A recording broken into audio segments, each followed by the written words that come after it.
Stormgate is directly inspired by the legacy of Blizzard RTS games. In particular, we have been inspired by Warcraft and Starcraft and wanting to extend and continue that legacy in Stormgate. We're really looking at that core RTS experience. We're really trying to build off of the great RTSs from Blizzard and things that made those games great. We want to protect and make sure that our game delivers. This project, in a lot of ways, is a love letter to the history of real-time strategy, and one of the motivations for us, starting Frost Giant and building Stormgate, was the attachment that we feel to the genre, but also the attachment that we feel to players of real-time strategy games. But we're looking to not just carry the torch for what's come before, but to also help move forward. We are really excited about bringing a lot of new ideas into the genre. We're taking factions like the Celestials, and we're really trying to push boundaries where we can really explore new ideas creatively for how the gameplay plays out and for how the player experience of going through a match really unfolds. With each faction that we develop, we start with a core identity in terms of narrative and core gameplay, and we make sure that they have their own unique design space. We want you to have this asymmetric experience where playing one faction or another faction really feels almost like a different game entirely. The Vanguard, by nature of being our first faction, was consciously meant to feel familiar. The Vanguard, we have this plucky human resistance. They're about adaptability and survivability and hanging on for dear life. With the Infernals, we really explored the idea of a unit-focused faction that could have a different way of summoning their troops into the battlefield in almost a relentless fashion. Now with Celestials, we have gone the furthest afield. We've done something that is pure original thinking from this team that is not something that we've seen before in a real-time strategy game. When we set out with the Celestials, we really wanted to design both their units and their structures to have a lot of exciting ideas. So we thought, how can we make a building-focused faction? And also a faction that introduces map-wide mobility and a lot more flexibility strategically.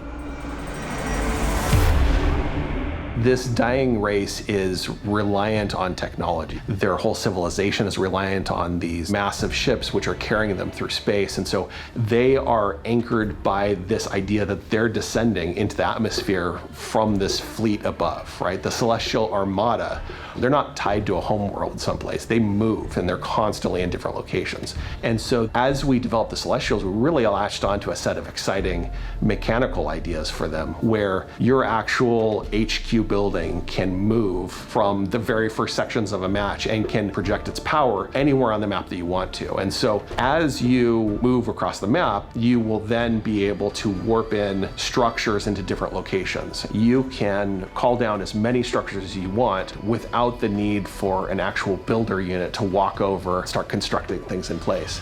And so we were able to really separate the building mechanics from the harvesting mechanics and do something really innovative here.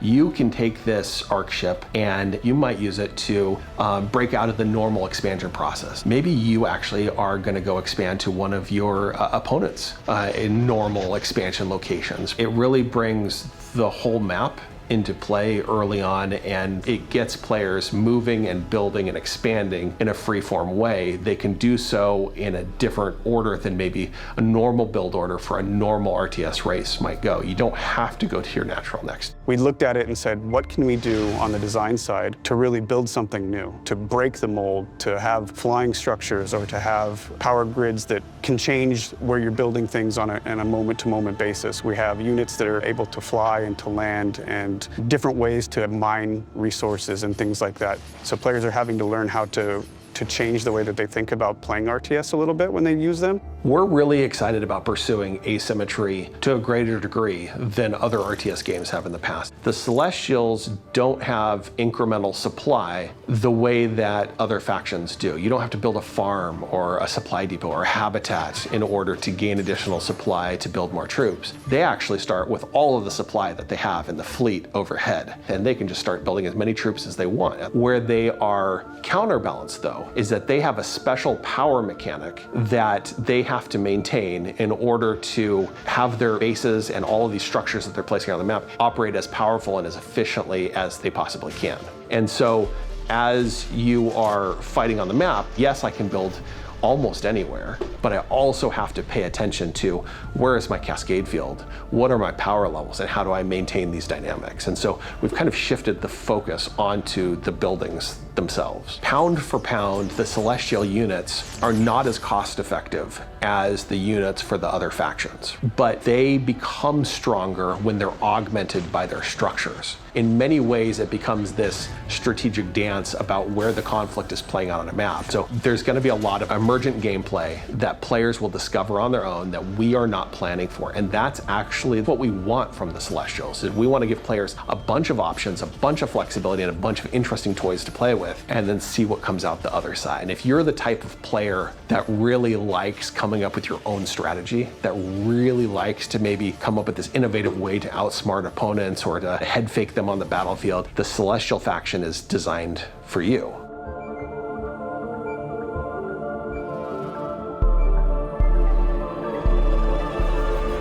We really believe that even within a Blizzard-style RTS, there's a lot of room to innovate, and there's a lot of design space to explore with this type of game. We're pushing boundaries on the technology side in terms of snowplay and the way that we're approaching our netcode to allow players around the world to play this game with a maximum level of responsiveness. Snowplay is what we're calling the engine that we've built for real-time strategy, which sits on top of the Unreal Engine. So Unreal is doing all of the rendering, playing all the sounds, taking the input, but the gameplay and the networking is being handled by the Snowplay layer that we've built.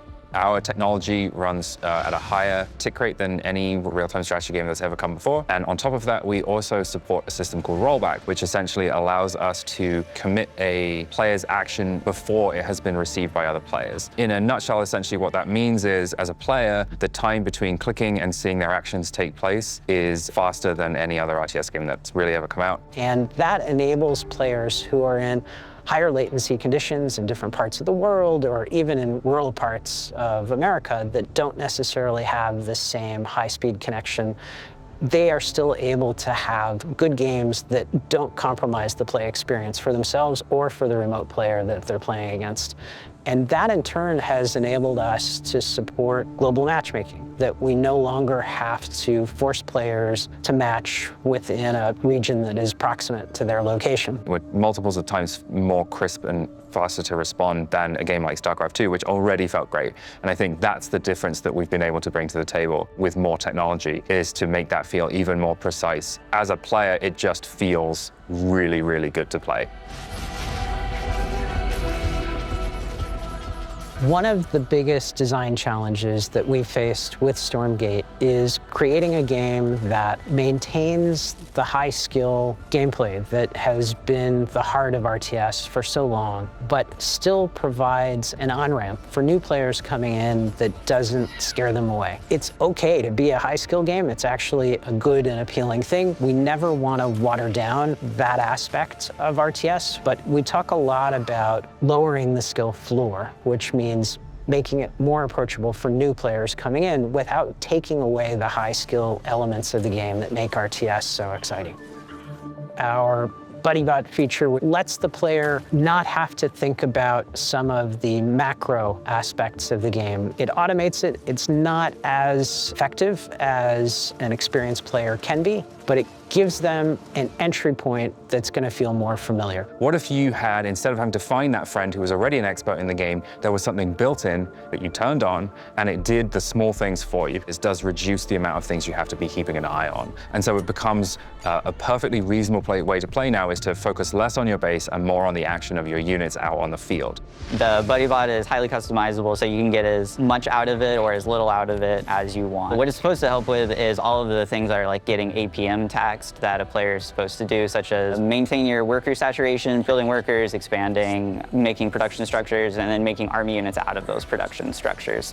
When we have a new race in the game, playing with BuddyBot helps me understand the basics of the race, because some of the complexity is being handled by the AI, and I'm able to kind of dig into the other pieces of it. We give it goals and action to use while participating with the player, kind of just like somebody who's got your back. If I had to distill our initial vision for Stormgate, it's that there's no one right way to play RTS. We think the future of RTS could bring in more folks. You know, it's had this decades-long reputation of being elite, but I'm a campaign player. I've had a great time really just playing, you know, the stories, not having to feel the sweaty palm of competing against someone else. Our hope is to draw a bigger audience of players that have maybe bounced off the RTS genre in the past. We're not trying to do anything crazy to change up that 1v1 experience for players, but what we are trying to do is add different modes for players to come in and enjoy the RTS experience that isn't just a competitive smash your head against the wall until you get better experience. There are changes that you can make that do make the game more appealing to an audience that hasn't tried it before. And some of that's tutorialization, but some of that's also supporting social gameplay where more experienced players can help onboard their less experienced friends. And that's been a big part of what's behind our thinking with trying to increase the level of social play for Stormgate. And that means that the campaign mode will support up to 3 players, and we're going to have a 3-player versus AI mode because it is still multiplayer, but multiplayer working together. The design behind it is to let them win. If they want to win, they can win. They can come in and just have fun and explore new strategies and have a great time no matter what. But then we do have difficulties to the point where some of the modes that we're trying to build or some of the difficulties that we're trying to build are things that we can't even beat in-house. And so we're giving it to the player base to say, hey, good luck. And then we're going to add a 3-player versus 3-player competitive mode. This is where we get into the PvP side of the actual team play, but we're also looking at potentially using some MOBA mechanics there as well. So we already have some heroes, we have some units, but we're looking at potentially bringing in a main fortress or a main base. This is your focus to kill, where all players will be able to play and all players will be able to actually compete until the end of the game. And that, again, will give players a chance to come into the game, get supported and perhaps carried by their friends who are much more experienced, but have a chance to learn in an actual gameplay environment. And it sounds like a nuance, but it's actually a really significant thing when you think about how traditional RTS has been focused on 1 versus 1 competitive and solo campaign. Like that opportunity to bring your friends in through those modes just didn't really exist before. As developers, we really set out with Stormgate to make sure that no one aspect of the experience would trump the other aspects of the experience. With Stormgate, we want all players of all skill level to be able to enjoy what we love about this RTS genre.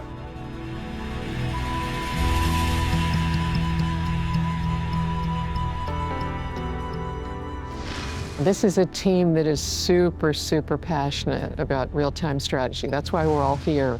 For us, our whole family life history has been real-time strategy game. I have watched most of the leadership in the RTS community grow with this game, have careers around this game, 20-year careers. I was super fortunate at Blizzard to work with a lot of them on StarCraft 2. I look back, wonderful years, about 12 years at Blizzard. I just loved the people, and I got to know Tim Morton there, and I really liked his leadership and also, you know, the StarCraft 2 team's dedication to the community. And so once I knew that Tim was starting his own thing, he reached out to see what I was up to, and I already knew like how he was as a leader, how he shows up for players and for the community.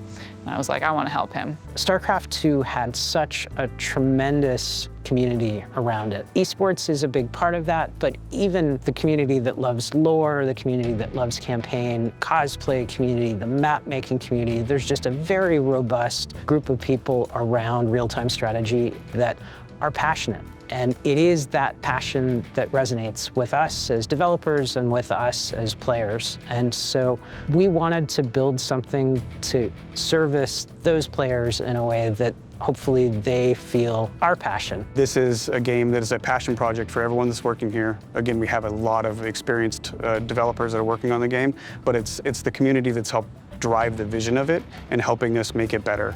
And we've been that way from the very beginning. We've been listening to their forums. We have a Discord that we're constantly bringing feedback into our Slack channels and discussing. And we believe, we agree with you on this. Like, how do we make that change and how do we make the game better due to the feedback that's coming in? And I think coming from my past experiences where games are hush-hush and more of an ivory tower of like, we know what is good and we'll give it to you when it's ready, compared to the way that we're working at Frost Giant, which is we as a collective, and that means the developers and the community know what feels good. At the big companies where you're one of 5,000 or one of 10,000, you're just one spoke in a very big wheel. But here, you feel very engaged because you can add input or bring research to the table or bring a feeling that could sway a whole meeting. And with some of the bigger companies, there's just more bureaucracy, there's more people that have to be involved with decisions. Where here, you are empowered to make the decisions. You can do things in a more nimble way, you can respond quickly and be very in touch with your community. I firmly believe that game development and community development are the same thing, they happen together. And we're not going to have all the right answers all the time. And so we look to them and we look to everyone else to not only give us ideas, but to reinforce our current ideas as well. And I will tell you, when we decided to found this studio and see if we could further the future of RTS, one of the first things we did was reach out to that community of collaborators and say, guys, we're gonna all leave safe jobs, we're gonna take a big gamble, we're gonna found this studio, we need your help. We need your help designing the game, raising funding, because we're not gonna be with a big company anymore. And our community and our content creators step forward, help send a message to the marketplace that real-time strategy was not dead, that it was their passion too, that it was very much alive, and that they had a vote of confidence in us. And they really managed to secure the funding for the game for us. The investors sat up and said, wow, you really do have passionate community traction out there. And they have continued to support us. When we kind of whiteboarded the game in the early days, we brought in dozens and dozens of people. I would say probably 40 or 50 people actively helped us make design decisions around the game and continue to support us today. Continue to reach out to us, talk to us. We actually have formal summits every 6 months for several hundred people who are friends of the studio, mostly content creators, in which we say, here's where we are financially, here's our roadmap. We listen to them very, very carefully, and they've responded by being incredibly supportive. It's been wonderful to involve so many other people who have played a role in the history of real-time strategy, from our friends at Dreamhaven who have advised us on the project, and many of them were involved in building Blizzard's first real-time strategy games. And then there's a whole group of folks who are just passionate about real-time strategy games, including Simu Liu, that we had no idea, and it was wonderful to discover that he shares our love of the genre. Simu Liu, of course, was, when he came in and visited, was amazing. We had so many pictures being taken, and just meeting an actual superstar is pretty cool. He's very humble. It was an amazing experience, and we had fun. But also, being a scrappy indie studio, like when we went to Gamescom last year, it was someone from our community that helped us man the booths, TNO. I mean, he was there with us, actually helping with press and being in our booth. And we had someone from the community also wanted to help us with videos in his own time after his full-time job at work. And we're a small marketing team, if you can even call us that. And we loved what he was doing and could see how much depth of knowledge he had about Stormgate. We hired that guy. Now he's actually part of the Frost Giant teams. That makes it feel much more like a community, taking a village we talk about, rather than just a pursuit of one group and one company, and that we together really are able to craft something that feels collaborative. And we hope that that same spirit of collaboration will continue past the launch of Stormgate, not just with those folks, but everyone who is passionate about real-time strategy as a genre. Early access is much more about bringing the community along with us and benefiting from that feedback that the community provides us to really make the game what they tell us they want.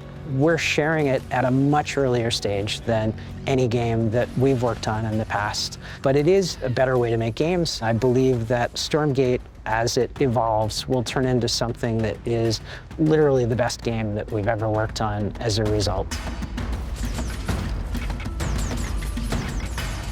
We hope you've enjoyed this exclusive first look at our Celestial faction. Stormgate's free to play, it's available to everyone, and will be launching fully into early access on August 13th. But you can join us before then on July 30th by going to Steam and picking up one of our bundles that's available today.